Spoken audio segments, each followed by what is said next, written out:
Clasificación de los seres vivos. La vida en nuestro planeta se manifiesta en una asombrosa variedad de formas y estructuras.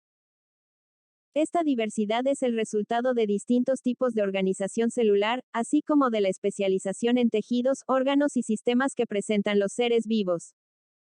Ante esta enorme diversidad, surge la necesidad de desarrollar herramientas que nos permitan entender y comunicar de manera efectiva sobre los seres vivos.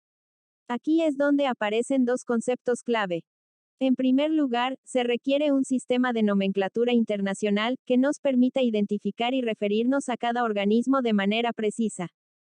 Este sistema ayuda a evitar confusiones y asegura que, sin importar nuestro idioma, todos podamos hablar sobre las mismas cosas.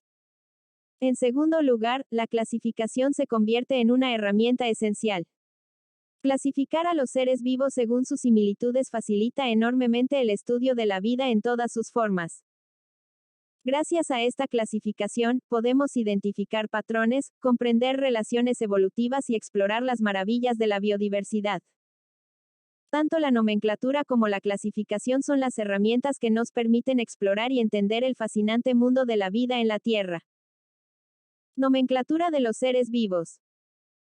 En 1735, el naturalista sueco Carlos Linneo introdujo un sistema de nomenclatura destinado a identificar y clasificar las especies. Este método, conocido como sistema binomial, implica el uso de dos nombres, uno para el género y otro para la especie, y es el sistema que utilizamos en la actualidad. Tal y como propuso Linneo, el nombre que recibe cada especie lo conocemos como nombre científico y consta de dos partes, el nombre genérico y el epíteto específico.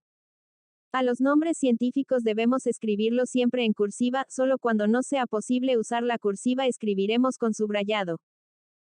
A la inicial del nombre genérico la escribimos siempre con mayúscula, mientras que al epíteto específico lo escribimos con minúscula. Por ejemplo, el nombre científico del puma es puma con color y el del cóndor es Vultur gryphus. Junto al nombre científico se suele agregar una abreviatura que corresponde al autor que describió por primera vez el taxón, por ejemplo Culcitium canescens HUMB. Pibón PL. Planta descubierta por Alexander von Humboldt y Aimé Bonpland en 1808. Los nombres científicos de los taxones que se encuentran en categorías taxonómicas superiores a la especie son uninominales, es decir, están compuestos por una sola palabra.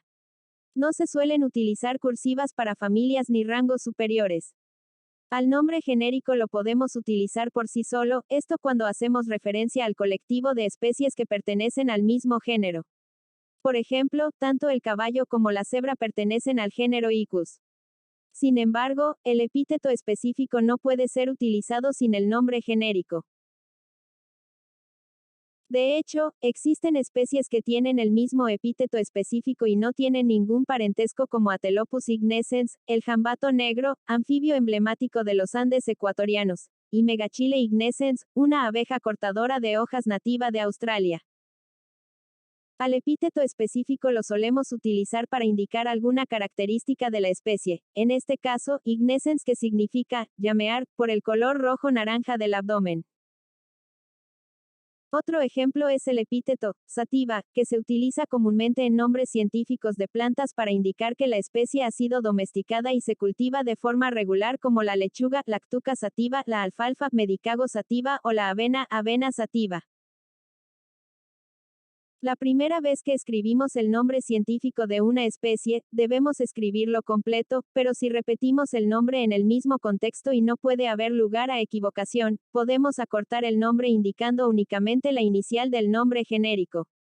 Esto simplifica la escritura sin perder la identificación única de la especie en cuestión. Por ejemplo, el oso de anteojos, Tremarctos ornatus, es la única especie de oso presente en Sudamérica. En Ecuador habita en bosques nublados y páramos. El número cromosómico de T. ornatus es de 52, mientras que los osos de las subfamilias Ailuripodidae y Ursinae poseen 42 y 74 cromosomas respectivamente. En algunas ocasiones, una misma especie puede estar formada por poblaciones muy similares genéticamente, pero con alguna diferencia. En este caso, hablamos de subespecies.